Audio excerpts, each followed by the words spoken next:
going on, everyone? Thanks for checking out this video. This is going to be a little different than a regular drum cover video, so I hope you like it. Today's video is sponsored by DistroKid. I've been using DistroKid for a bunch of years now. I've been putting all the Aviations releases on there, as well as records that I record drums for. The bands always ask me, oh, what application do you use to put your music on Spotify and iTunes? And I always tell them DistroKid, because it's only $19.99 for a year, which is dummy cheap, and it gets up in 24 to 48 hours, which is dummy fast. And I like that you can also get use for Shazam, so if your music's getting played somewhere, you have that access where it connects it through Shazam. So you can sign up using my DistroKid VIP link, which is distrokid.com/VIP/James Knorrell. You pronounce the K in my last name, so don't forget that. For all the music that you guys are writing during this time when we're not supposed to be going outside, stay home, that you use DistroKid to upload it to iTunes, Spotify, and all the music platforms that everyone already uses.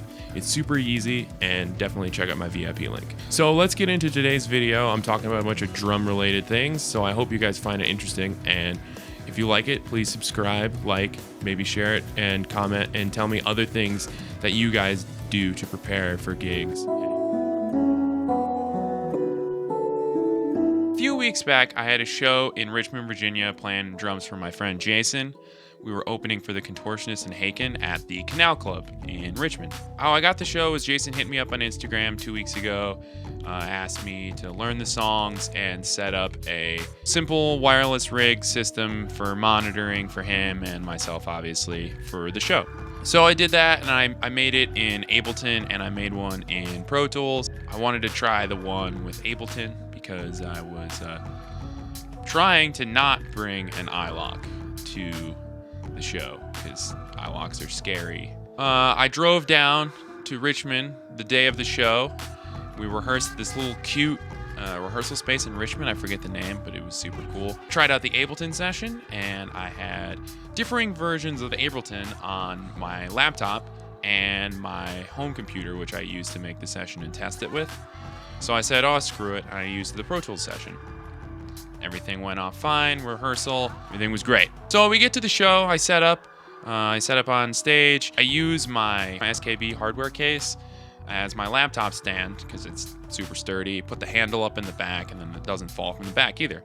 As I'm, building my pedals off stage, I hear a smash on the ground coming from stage. What I assumed was my laptop.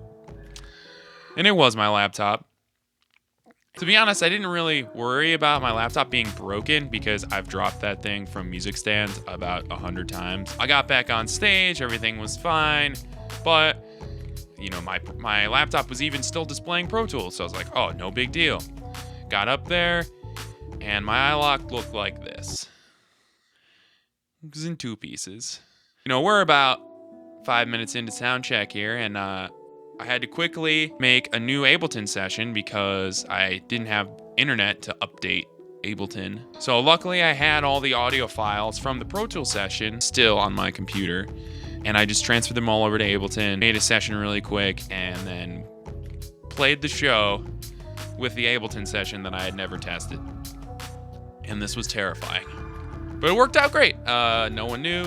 I think Jason was probably a little nervous, but everything was fine. So this whole experience kind of, reminded me of something that one of my old Berklee professors, Jackie Santos, used to tell me all the time, which was always be prepared for anything. And I always thought that was kind of ridiculous to some extent, because it's like, well, what? Am I just going to bring a backup drum kit to every gig? To what extent am I always going to be prepared? My whole point with this video is all musicians spend tons of time practicing and rehearsing for shows. When you get to a show, it can sometimes be a unique environment where you're not used to your surroundings, and that always has a tendency to produce weird results to where you're like, oh, I can't hear my guitar the way I want to hear it, or stuff like that. Some of these tips will definitely come in handy while trying to put on the best show possible. You also want to feel good about your performance after, shedding material. So I hope all this stuff will help you out.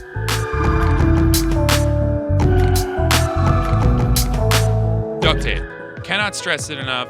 You will always need duct tape in some way, shape, or form. Another thing is always extra sticks. Obviously, that's like a given. Always bring more than you think you're gonna need. And for all of you New York City musicians, or if you're playing a show that has a backline drum kit, extra wing nuts and felts, always. Definite, because you never know what kind of drum kit you're gonna walk into. So on to the next tier of things is really how well do you know your songs? So for this Jason gig, I was playing to a click track. I had to play to a click track because we had backing guitars and bass. It was just me and Jason. Say for a band where you have everyone accounted for, but you're just playing to a click for patch changes or lights or something like that. But what if the click goes down? Can you play through the song without a click track? Will you be able to do it without rushing and dragging the tempo? Are you going to remember all the weird time signature spots if there are any? Can you play through the song without any reference? If you couldn't hear anyone else on stage, could you make it through the whole song? And this is really important for drummers, right? Because everyone else is listening to us. So if you can play through the whole song without hearing anyone, that's super helpful. This is something that I learned really quickly at Berklee doing the ratings auditions. I was always doing the ratings auditions and trying to get a higher rating every semester. So I would pick the most technically challenging thing that I could play at the time.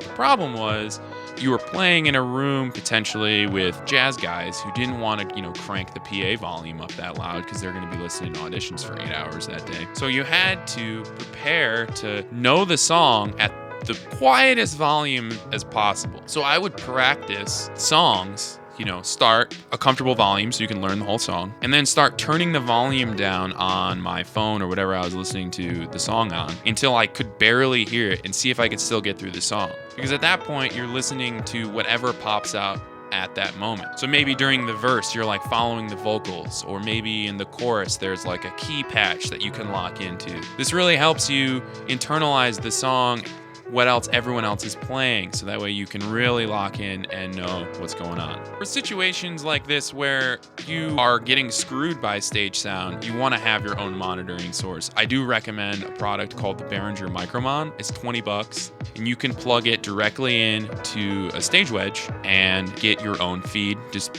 bring headphones. I bring that to all my gigs now. It's super helpful. Could you play this song on a drum set that isn't yours? So for example, that Jason rehearsal that we did, it was a Questlove Ludwig's breakbeat kit that was in the rehearsal room, which is way different than my drum kit that I rehearse on. Bass drum was 16 inches, that was hilarious, and it was only a floor tom. But when you're playing with musicians, you want to let them know that you're confident in the material and find a way to get through it, find a way to make it work. I've seen videos online where someone's double bass, breaks. And instead of panicking and freaking out, guys just right kick for the right kicks, and then for the left kicks, they use their floor tom or something like that. If you are playing a show on a weird drum kit that isn't yours, it doesn't sound like yours, minimal drum tuning knowledge will really help you a long way, because, no one wants to play a rock gig on a drum kit that sounds like it's tuned for jazz, right? So if those toms are cranked up, turn them all the way down. Try and get the drum kit to sound as appropriate for the genre you're playing as possible.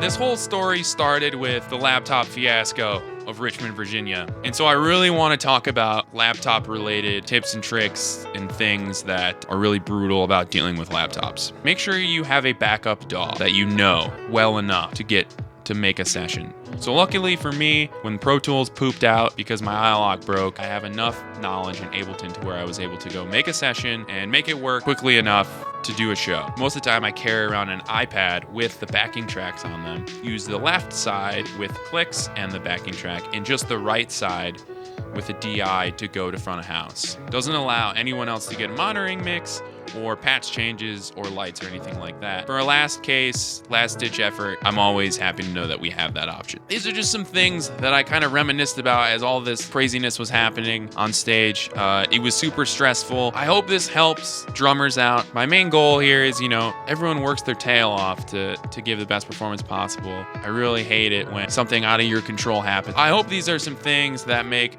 your life as a working musician a little bit easier. And I hope you can apply some of these to your live show and make it more enjoyable for you and your audience. Thank you very much for checking out this video. Please subscribe and check out my Twitch stream as well. I've been streaming on Twitch since, coronavirus. I can't really play any shows right now, so maybe this video is a little bit useless. And check me out on Instagram. I'm at JamesPlaysDrums. Thanks again for DistroKid for sponsoring this video. I'll post all the links in the description below. See you later.